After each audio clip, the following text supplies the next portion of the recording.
Հայկական լեռնաշխարհի տարածքում էթնիկ հայերի բնակության ու զարգացման մասին խոսում են փաստերը, սեպագիր արձանագրությունները, հնագույն քարտեզները։ Կուրգետից հարավ ընկած հատվածները, մասնավորապես Գարդմանը, Ուտիքը եւ Նախիջևանը, բացարձակ հայկական էթնիկ տարածքներ էին։ Նրանք աշխարհի ամենահին քարտեզը, Բաբելոնյան քարտեզը։ Միակ երկիրը, որը նշված է այդ քարտեզում, դա Հայաստանն է, որը վկայված է Ուրաշտու ձևով։ Գարդմանի, Շիրվանի եւ Նախիջևանի տարածքներում հայկական ներկայությունը եղել է դարեր շարունակ։ Նրանք ապրել են, արարել, ստեղծել մշակութային հարուստ ժառանգություն, սակայն տարբեր ժամանակաշրջաններում նրանց կյանքն ուղեկցվել է պայքարով, պատերազմներով, ժողովրդագրական փոփոխություններով, բռնագաղթով։ Միլիցիոներին հարցնում է, այս տղան ինչ է արել, ինչ գողություն արել, ինչ եք բերել։ Դասեց ընկերալ եւ գողություն չի արել, նորսում եկեղեցիներ նկարում։ Ապարատը շփրտեց աղբարկերը, ասեց,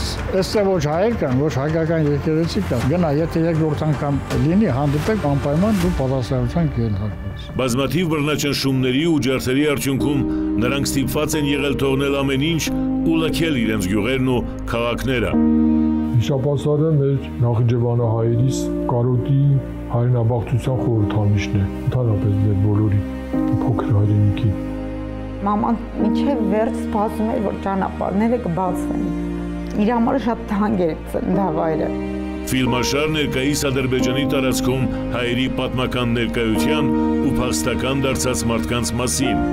Հիշողության պահապաններ, Գարդման, Շիրվան, Նախիջևան, Գարնանային եթերաշրջանից, ամեն շաբաթ օր առաջինով։